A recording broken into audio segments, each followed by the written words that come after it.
Madame, Monsieur, bienvenue. C'est une question qui vous concerne, c'est une question vitale. On ne peut pas parler de l'émergence de la République démocratique du Congo sans faire allusion au secteur énergétique. Nous allons parler de cette question, nous allons parler de la société civile par rapport à ces secteurs aussi vitaux pour la République démocratique du Congo. Pour en parler, nous recevons Monsieur Emmanuel Moussouyou. Monsieur Emmanuel Moussouyou, secrétaire exécutif de la coalition des organisations gouvernementales pour le suivi des réformes et de l'action publique au Rapensigle. Bonjour, bienvenue madame. sur ce plateau. Merci. Comment vous vous sentez déjà? Parce qu'on va parler de cette question qui vous a toujours passionné. Non, mais je suis très content. Tout d'abord, je suis heureux justement de l'invitation que vous nous avez adressée, parce que nous savons que votre chaîne est quand même parmi les chaînes les plus suivies. Et aujourd'hui, aborder ces sujets, pour nous, c'est un plaisir parce qu'on espère que, d'une part, la population qui est frappée par cette question sera davantage mobilisée à travers tout le message qu'on pourra partager.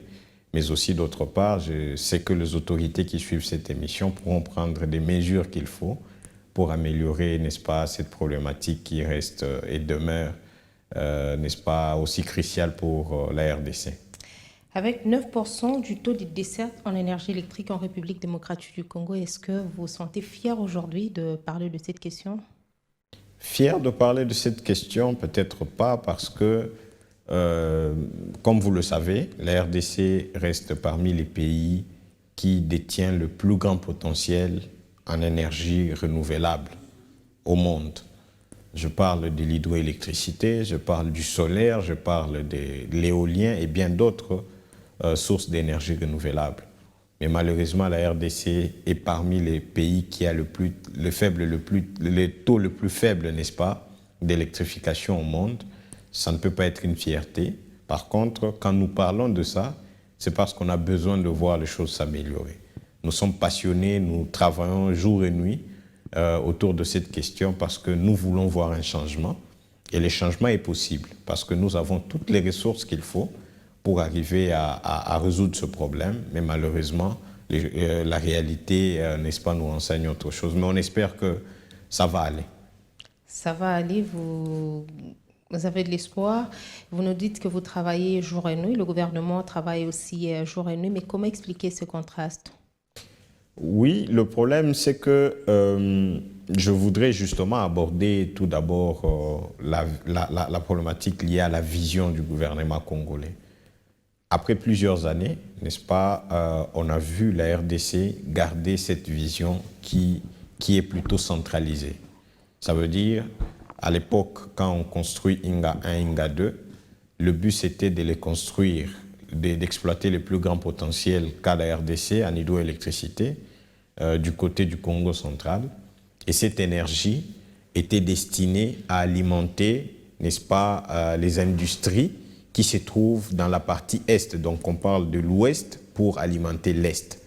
Dans l'entretemps, tout ce trajectoire, le Bandundu, le Kassai, reste dans le noir et voit des lignes de transmission passer sur le toit. C'est-à-dire, le pays a gardé pendant plusieurs années un système qui était plutôt centralisé, qui ne vise pas l'électrification de population, mais qui vise l'électrification des industries avec l'idée que cela pourra contribuer au développement. Mais malheureusement, la réalité nous renseigne autre chose parce que ce développement qu'on espérait arriver à travers, n'est-ce pas, ces industries n'a pas suivi.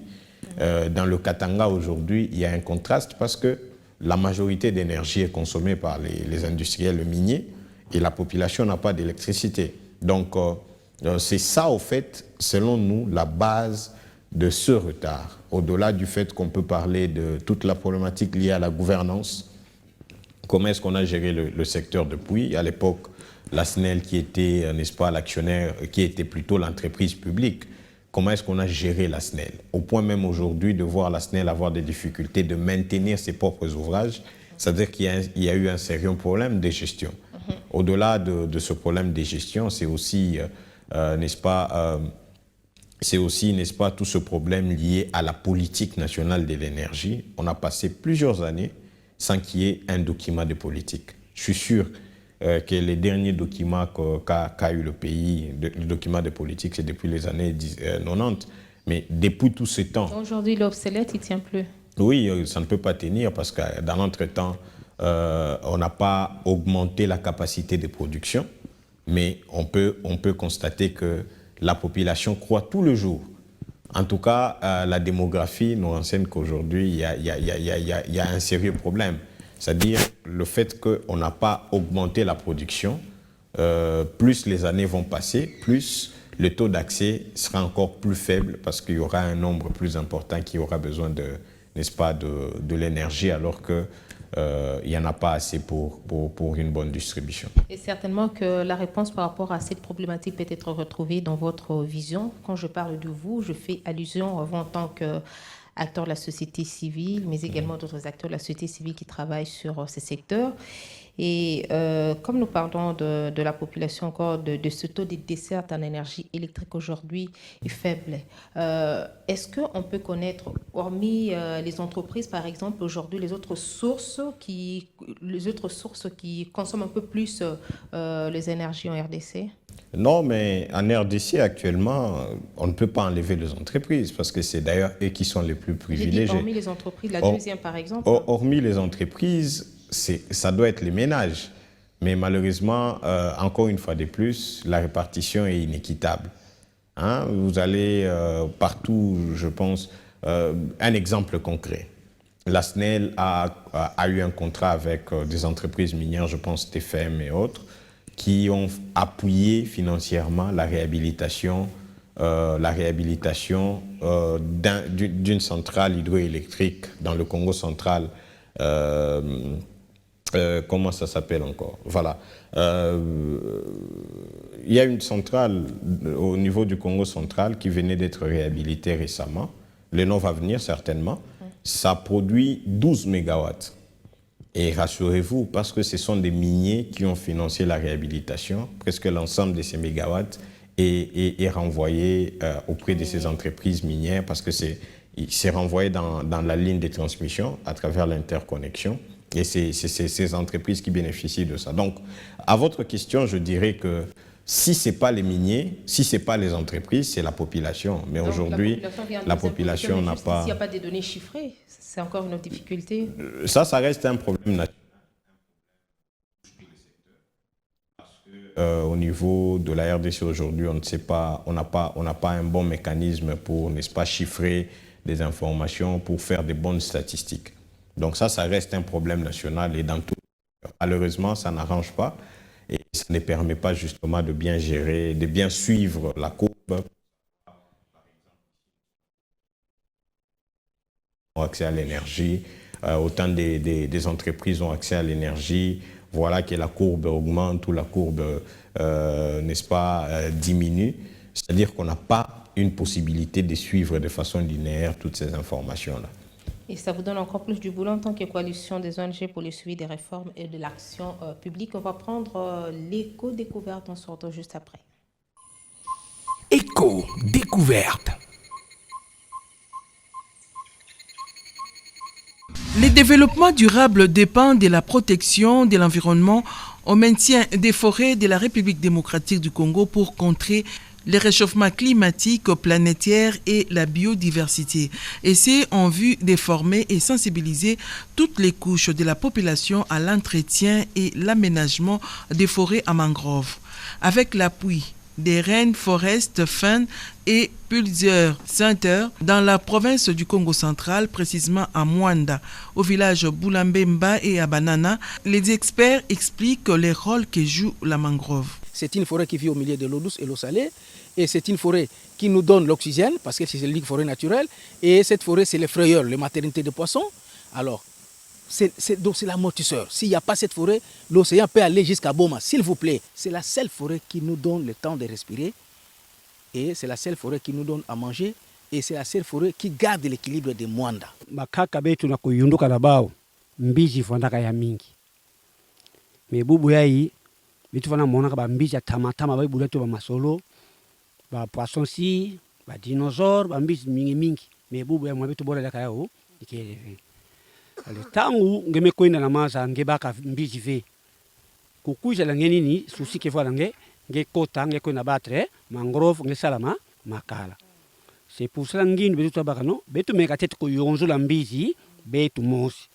ngeme kwena maza nge baka mbizi ve olenge kwena zenga ba mangrove nge sala makala ngeme kwena baka mbizi na kati ya propre liziba ya ngemosi. Signalons que les constats de la coupe des mangroves menacent à l'écosystème. Il y a un problème, il faut trouver des solutions et parmi les solutions, il y a la vision de la société civile sur le secteur énergétique, donc la vision qui est portée par votre secteur. Et il est temps de faire de l'accès pour tous à l'énergie, qui est d'ailleurs un des articles garantis par la Constitution de la République démocratique du Congo, l'article 48, par des solutions décentralisées et durables, une réalité. C'est ça, parce que vous avez dit que la vision gouvernementale était centralisée. Vous venez avec une vision décentralisée. Comment y parvenir?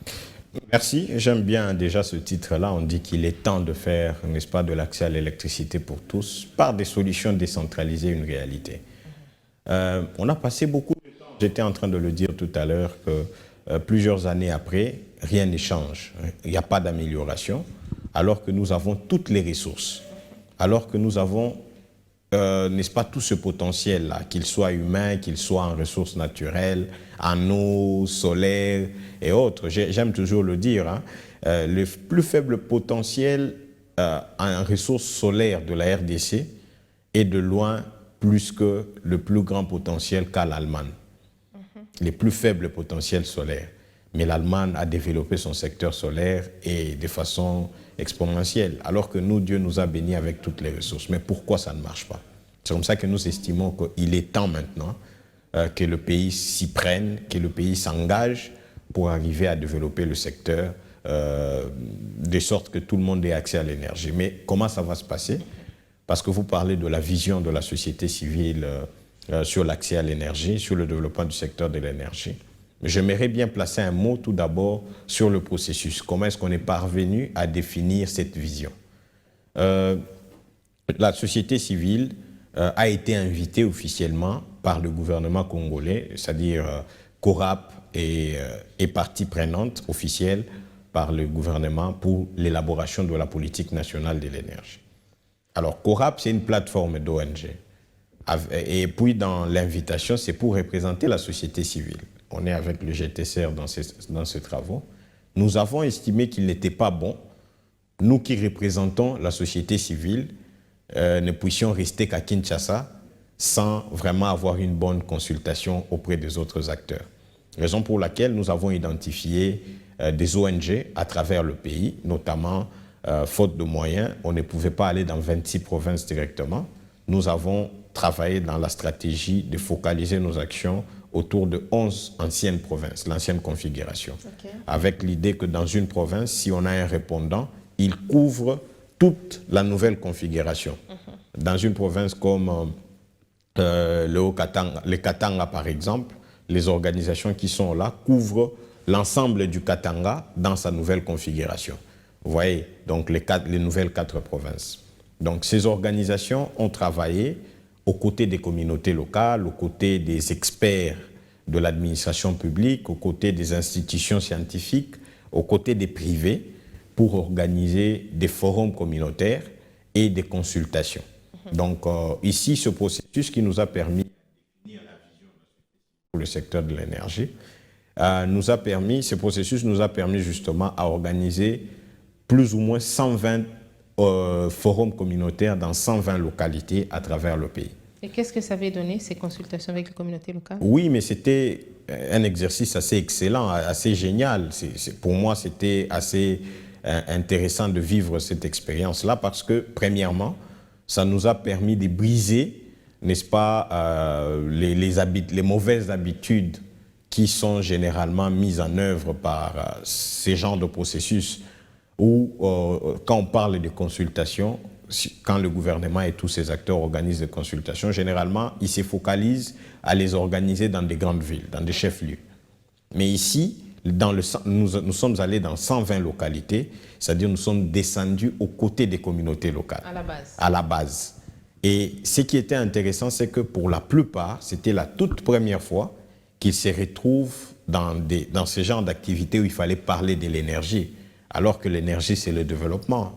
le pays va être émergent d'ici quelques années, mais il faut parler de l'énergie, il faut renforcer les communautés.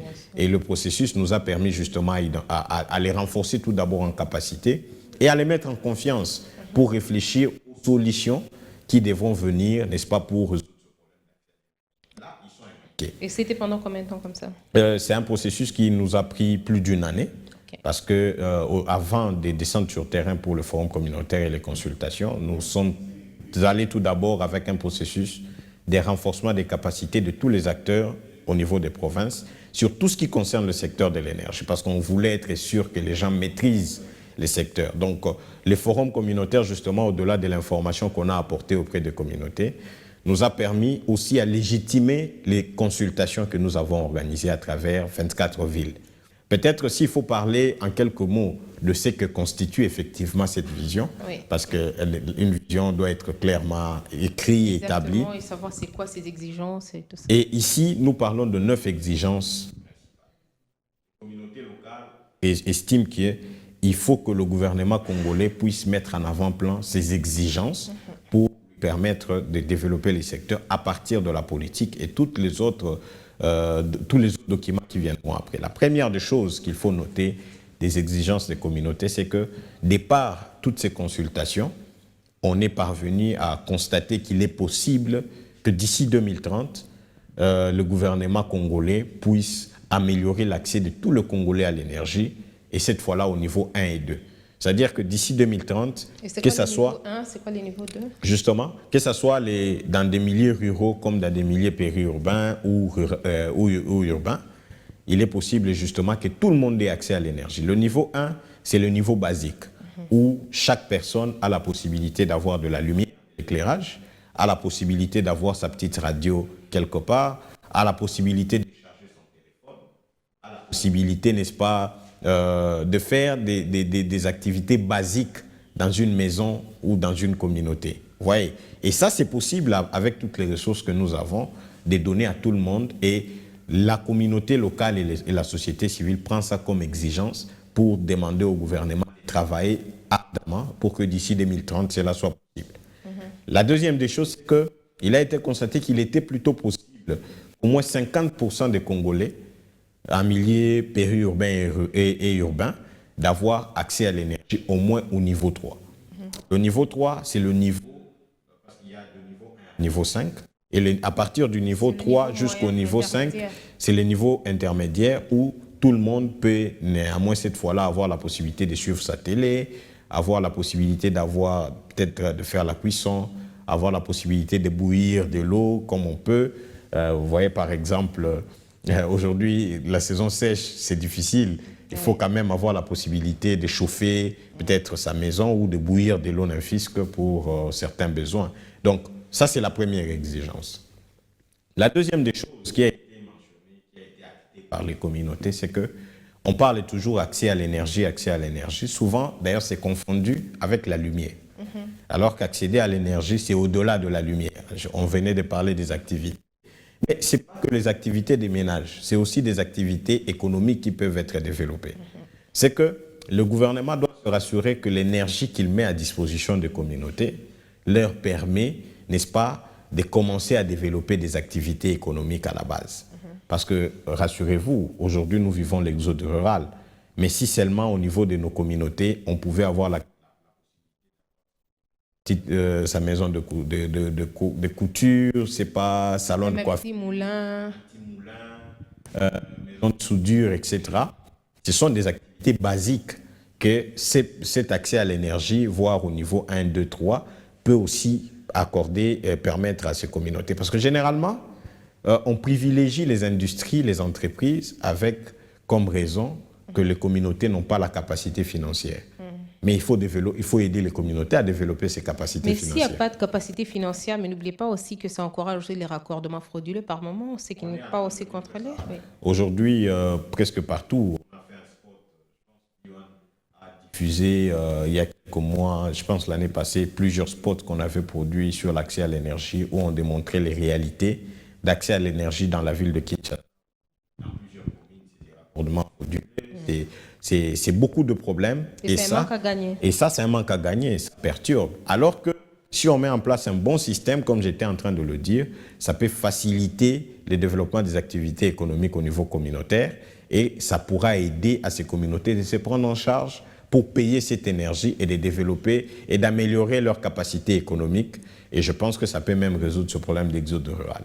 Autre chose, peut-être pour aller vite. Il y a aussi un problème du chômage aussi, comme vous l'avez dit, la délinquance juvénile aussi. Parce que les gens n'ont pas de travail. Chaque jour, vous sortez, vous allez au travail, mais il y a des jeunes dans des coins des avenues qui n'ont rien à manger, qui n'ont pas de...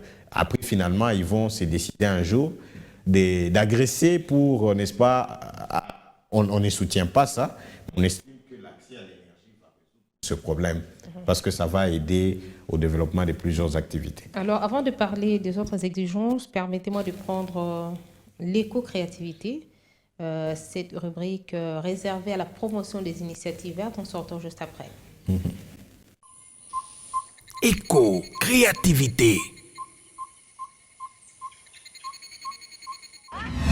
À chaque problème, une solution. À l'insalubrité de la ville de Kinshasa, une poubelle intelligente. Face à près de 10 millions de tonnes de déchets que produit la capitale le jour, un trio de jeunes étudiants opte pour une poubelle intelligente. Ensemble, cette équipe de jeunes chercheurs congolais dit apporter une réponse dans la gestion durable des déchets. Constituée d'un fût recyclé, peint en verre avec une lampe témoin, cette conception écologique made in DRC est structurée en 2 parties, mécanique et digitale, pour son bon fonctionnement. Il faut qu'une personne s'approche d'elle dans une distance de 10 cm à une poche donnée, la poche qui correspond à son déchet. Il y a 2 poches, recyclables et non recyclables. Une fois que la personne s'approche à la poche voulue par rapport à son déchet, la poche va s'ouvrir automatiquement et la personne va devoir jeter le déchet à l'intérieur. Alors, si la personne, par contre, ne connaît pas comment suivre la procédure pour jeter un déchet, la poubelle aussi parle. La poubelle parle pour expliquer comment est-ce que la personne doit jeter le déchet au sein de la poubelle. Alors, une fois que la poubelle est pleine, elle va bloquer la poche pleine, la poche en question, et renvoyer un message à notre serveur. Il va renvoyer un message en signalant l'identité de la poubelle, le lieu de la poubelle, et ainsi que d'autres données telles que le poids de la poubelle. Et il va représenter cela avec une graphique. La poubelle intelligente est alimentée par un panneau solaire pour assurer sa connexion 24 heures sur 24 heures à l'Internet et garder son autonomisation. Elle est connectée 24 heures sur 24. Elle est autonome aussi par rapport à son énergie. Donc, elle ne dépend pas d'une énergie quelconque. Elle est munie d'un panneau solaire et de batterie qui fait qu'elle est autonome elle-même. On a tracé un chemin vers l'IoT, donc plus technique encore. Alors, ce qui nous permet à chaque moment de ne pas avoir de perturbations et de donner des informations réelles. Donc, à chaque fois qu'elle est pleine, elle va renvoyer les informations à la base et elle va signaler les autorités ou le gens compétent en la matière pour venir dégager ces déchets-là. Une autre astuce, c'est le recyclage qui se fait à l'intérieur selon les types de déchets. Grâce aux déchets récoltés, recyclables, on les transforme en engrais naturels, biologiques pour nos plantes et pour nos champs. Et les déchets non dégradables, comme les plastiques et tout, elles sont aussi transformées pour des objets de décoration. Juste pour donner un coup de pouce à tout ce qui est transformation et tout. Partie des idées à un outil écologique utile pour la ville, cette poubelle intelligente est aussi dotée d'un système d'alerte automatique. On est parti de la folie à la poubelle intelligente et ça n'a pas été facile.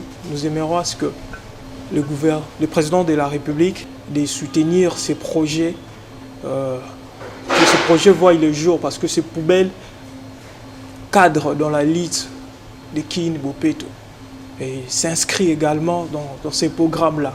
Et c'est une poubelle intelligente qui éduquera la population. C'est une poubelle vraiment qui sensibilisera. La poubelle intelligente, un outil pédagogique pour une éducation de masse face à la gestion des déchets dans la capitale Kinshasa.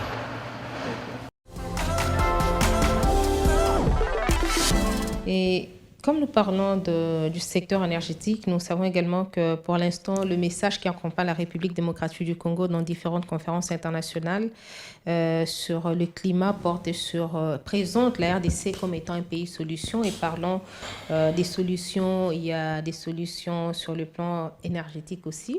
Donc, à travers la transition énergétique, ils pouvaient facilement être assurés avec l'exploitation de nos minerais dans une gestion rationnelle.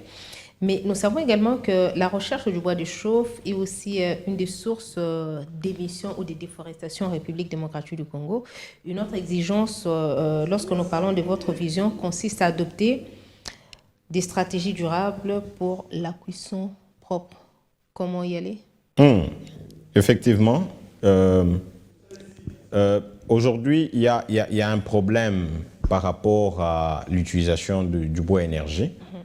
S'il faut parler du mix énergétique de la RDC actuelle, vous verrez que au moins 96% ou 76% de l'énergie consommée en RDC provient du bois énergie. Exactement. Donc, il faut qu'il y ait des solutions durables pour résoudre ce problème d'accès, d'utilisation le problème de la cuisson. Et donc, nous estimons que ce problème ne doit pas être, la solution ne doit pas être qu'une technologie.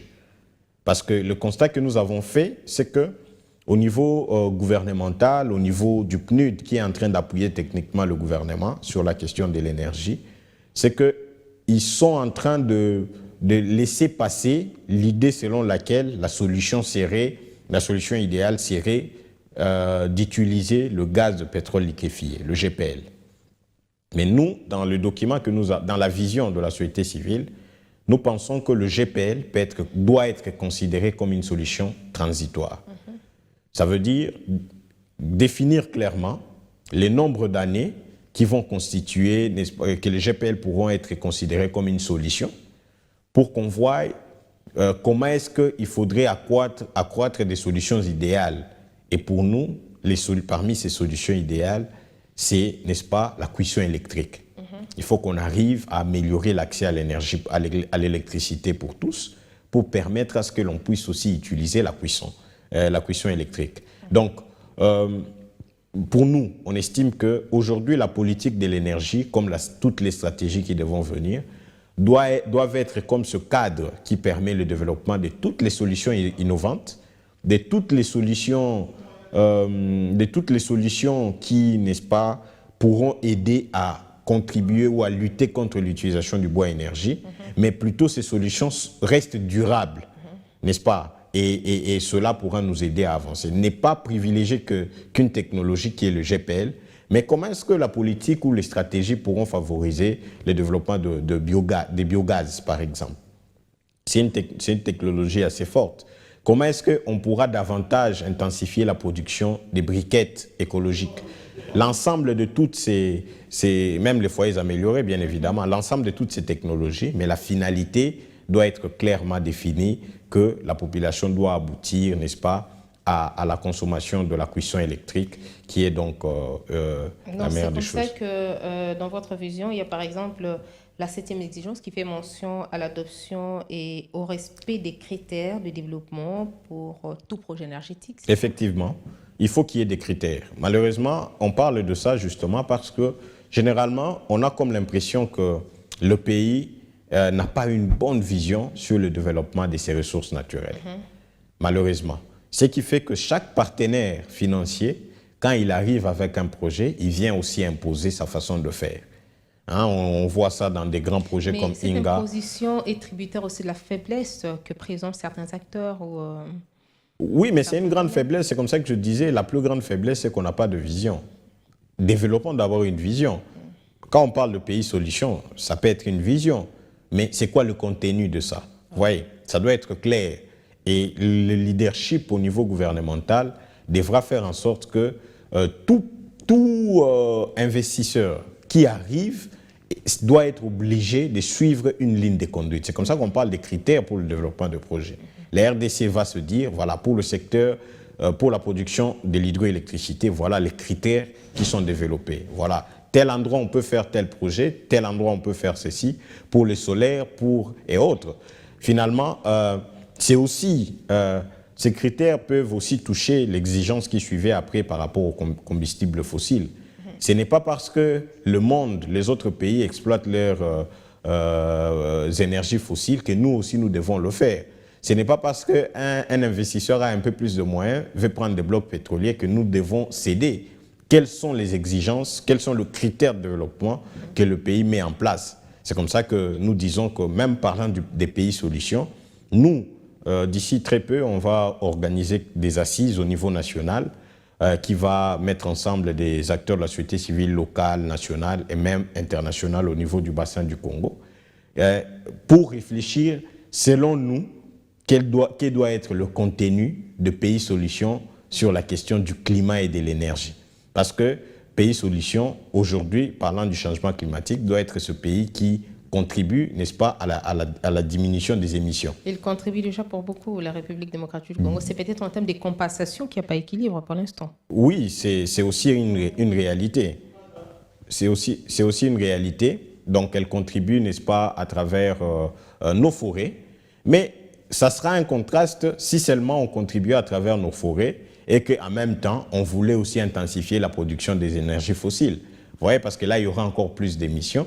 Alors, qu'est-ce qu'on veut? Moi, je pense qu'à travers toutes ces COP, etc., le pays doit avoir une bonne stratégie pour les négociations, de sorte à accéder aux compensations que vous avez mentionnées. Mais je ne pense pas que ça sera logique d'être ce pays solution par rapport au changement climatique et en même temps être pays producteur. Oui, la compensation, ça révèle de notre faiblesse dans la négociation, mais j'ai parlé beaucoup plus au fait d'être en même temps pays solution pour réduire les émissions et d'être pays producteur des émissions de gaz à effet de serre. Pour moi, il y a contraste. Alors, on va prendre d'autres informations soit retrouvées au fait dans Concept Vert. Concept Vert.